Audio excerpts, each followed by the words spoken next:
राज्यात महायुतीचे सरकार असताना सुद्धा नागरिकांचे, शेतकऱ्यांचे, शालेय विद्यार्थ्यांचे प्रश्न सोडवण्यात हे सरकार अपयशी ठरत असल्याने गोंदियात काँग्रेस कमिटीच्या वतीने महायुती सरकारचा पुतळा तयार करून त्यावर चिखल फेकत निदर्शने करण्यात आली। शेतकऱ्यांच्या धान्याला भाव मिळत नाही, नागरिकांना सोयीसुविधा मिळत नाही, तरुणांना रोजगार मिळत नाही, तर दुसरीकडे दिवसेंदिवस प्रत्येक क्षेत्राचं खासगीकरण हे सरकार करत असून या सरकारच्या विरोधात संपूर्ण राज्यात काँग्रेस कमिटीच्या वतीने आज आंदोलन करण्यात येत आहे। तर गोंदिया जिल्ह्याचे पालकमंत्री धर्मराव बाबा आत्राम हे देखील मागील 4 महिन्यापासून जिल्ह्यात सुद्धा आले नाही, तर त्यांनी गोंदिया जिल्ह्याचे पालकत्व सोडले असून त्यांच्या विरोधात देखील आज काँग्रेस पक्षाने पुतळा तयार करून त्यांच्यावर चिखल फेकत काळी शाई लावून निदर्शने केली।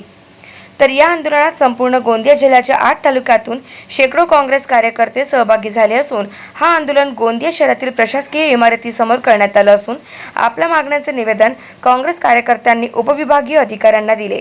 संपूर्ण राज्यामध्ये महाराष्ट्र प्रदेश काँग्रेस कमिटीच्या आदेशानुसार जिल्हा मुख्यालयावर महाराष्ट्र सरकारच्या मुख्यमंत्री एकनाथ शिंदे, उपमुख्यमंत्री देवेंद्र फडणवीस आणि उपमुख्यमंत्री अजित पवार या तिघांनी मिळून जे महाराष्ट्राला लुबाडण्याचा, लुटण्याचं काम केलेलं आहे आणि त्यांना पदावर राहण्याचा कुठलाही नैतिक अधिकार नाही। 2 महिने अगोदर झालेल्या लोकसभा निवडणुकीत जनतेने त्यांना त्यांची जागा दाखवलेली आहे, तरी ते सुद्धा निर्लज्जपणे वागत आहेत। आज या राज्यामध्ये गरिबांवर चिरडण्याचा अधिकार अमीर लोकांच्या पोरांना लायसनच्या रूपाने RTO डिपार्टमेंटने दिलेला आहे का, हा प्रश्नचिन्ह आहे। या त्याचप्रकारे गोंदिया जिल्ह्यामध्ये पालकमंत्र्यांनी काही आर्थिक देवाणघेवाणीवरून राष्ट्रवादींच्या नेत्यासोबत भांडण झाल्यामुळे पालकमंत्र्यांनी राजीनामा दिला। पालकमंत्र्यांनी मागच्या 4 महिन्यात तोंड दाखवलेलं नाही आहे। त्या परिस्थितीचा सामना करण्यासाठी, विरोध दर्शवण्यासाठी आज जिल्हा काँग्रेस कमिटीच्या वतीने आम्ही आंदोलन केलेलं आहे। हे आंदोलन महाराष्ट्र सरकारच्या विरोधातलं आंदोलन आहे आणि महाराष्ट्र सरकारचे जे प्रतिनिधी आहेत, जे मुख्यमंत्री, उपमुख्यमंत्री आहेत, हे सरकार चालवणारे लोक आहेत आणि म्हणून या लोकांना बोलून सुद्धा हे जनतेचे प्रश्न सोडवू शकत नाही। नीटच्या परीक्षेमध्ये झालेला गोंधळ, त्याच्यावर हे सरकार बोलायला तयार नाही। या ठिकाणी धान खरेदी केंद्राच्या संदर्भात आम्ही अनेकदा बोललो, पण तेच केंद्र सुरुवात झाले नाही।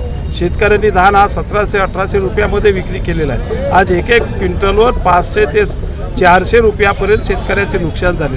ह्या सगळ्या गोष्टीचा जर विचार केला, काही कायदे अशा पद्धतीचे बनवले की ज्याच्यामुळे शेतकऱ्यांना या हंगामामध्ये परवडणार नाही, खताच्या किमती वाढवलेल्या।